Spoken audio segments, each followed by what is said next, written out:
ತುಮಿನಾಡು ರಾಷ್ಟ್ರೀಯ ಹೆದ್ದಾರಿ ಬದಿ ಅನಧಿಕೃತವಾಗಿ ನಿಲುಗಡೆಗೊಳಿಸಲಾಗಿದ್ದ ಟ್ಯಾಂಕರ್ ಲಾರಿಗೆ ಗೂಡ್ಸ್ ಟೆಂಪೋ ಡಿಕ್ಕಿ ಹೊಡೆದು ಉಂಟಾದ ಅಪಘಾತದಲ್ಲಿ ಟೆಂಪೋ ಚಾಲಕನನ್ನು ಗಂಭೀರ ಗಾಯಗಳೊಂದಿಗೆ ಮಂಗಳೂರಿನ ಆಸ್ಪತ್ರೆಗೆ ದಾಖಲಿಸಲಾಗಿದೆ.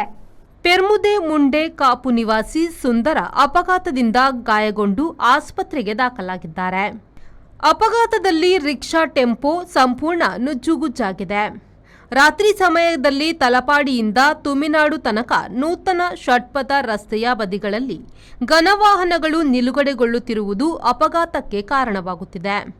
ಇದನ್ನು ಕಂಡು ಕಾಣದಂತೆ ಜಾಣ ಕುರುಡುತನ ತೋರಿಸುತ್ತಿರುವ ಹೈವೇ ಪೊಲೀಸ್ ಅಧಿಕಾರಿಗಳು ಹಾಗೂ ಆರ್ಟಿಒ ಅಧಿಕಾರಿಗಳ ವಿರುದ್ಧ ವ್ಯಾಪಕ ಆಕ್ರೋಶ ವ್ಯಕ್ತವಾಗುತ್ತಿದೆ. ಇಲ್ಲಿ ಸ್ಟ್ರೀಟ್ ಲೈಟ್ ಕೂಡ ಇಲ್ಲದ ಕಾರಣ ದ್ವಿಚಕ್ರ ಹಾಗೂ ಇತರ ವಾಹನಗಳು ನಿಲುಗಡೆಗೊಂಡ ವಾಹನಗಳ ಹಿಂಬದಿಗೆ ಡಿಕ್ಕಿ ಹೊಡೆದು ಅಪಘಾತ ಸಂಭವಿಸುತ್ತಿದೆ. ರೆಹಮಾನುದ್ದಿ ಅವರ ವಿ4 ನ್ಯೂಸ್, ಪಂಜೇಶ್ವರ.